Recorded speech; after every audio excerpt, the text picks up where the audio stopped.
সকালবেলা যদি পড়েন 3 বার আউযু বিল্লাহিস সামিল আলিম মিনাশ শাইতানির রাজিম 3 বার পড়ে সূরা হাশরের শেষ 3 আয়াত যদি তেলাওয়াত করেন, তাহলে আপনার জন্য আল্লাহ তাআলা 70,000 ফেরেশতা নিয়োগ করবে।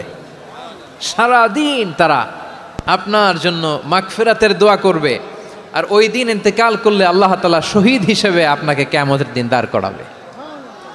সুবহানাল্লাহ, এত আস্তে। আবার সন্ধ্যাবেলায় যদি পড়েন, সারা রাতের জন্য 70,000 ফেরেশতা মাগফিরাতের দোয়া করবে। ওই রাতে মারা গেলে শাহাদাতের মৃত্যু নসিব হয়ে যাবে। এজন্য এই দোয়াটা পড়ার দরকার আছে না নাই? আযকারুস সাবাহি ওয়াল মাসা, সকাল সন্ধ্যার যে জিকির, এই জিকিরের অন্তর্ভুক্ত করে নেবেন এই ওয়াজিফাটা। যে হাদিসটা বর্ণনা করলাম সুনানে তিরমিজির হাদিস, যদিও হাদিসটা সনদের দিক থেকে দাঈফ, কিন্তু মুহাদ্দিসিনে একরাম বলেছেন যেহেতু এটা ফাজাইলুল আমালের হাদিস, এটা পড়ার ক্ষেত্রে কোনো নিষেধাজ্ঞা নাই, এটা পড়া যাবে। সো সকাল সন্ধ্যা যদি সুযোগ হয় এই ওয়াজিফাটা যেন আমরা পড়ি। এই 3টি আয়াতের ভেতরে আল্লাহ তাআলা তার 14টি গুণবাচক নাম উল্লেখ করে দিয়েছেন। কয়টি? আওয়াজ করে বলেন তো, যারা শুনতে পেয়েছেন বলেন। এই 3টি আয়াতের মধ্যে আল্লাহর কয়টি সুন্দর সুন্দর গুণবাচক নাম আছে বলেন তো? কয়টি? সবাই বলেন কয়টি? 14টি গুণবাচক নাম, চমৎকার চমৎকার নাম।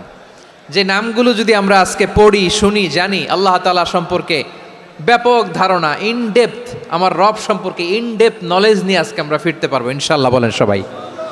আসুন আমরা আল্লাহ তাআলার এই চমৎকার চমৎকার 14টি নামের ব্যাখ্যা বিশ্লেষণ আজকের এই তাফসীর ময়দান থেকে জানি। প্রিয় ভাইয়েরা, আল্লাহর অনেক সুন্দর সুন্দর নাম আছে।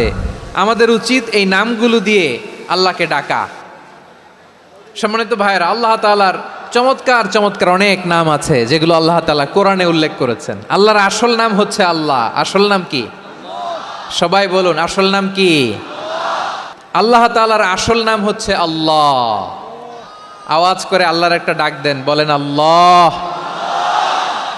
মন থেকে, হৃদয়ের গহীন থেকে, হৃদয় নিংড়ানো মনের সবটুকুন ভালোবাসাকে উজাড় করে দিয়ে আল্লাহর নামটা জপেন তো, পড়েন তো আল্লাহ। কেমন লাগে? ভালো লাগে? এর চেয়ে সুন্দর মধুমাখা নাম, জাদুমাখা নাম আর আছে?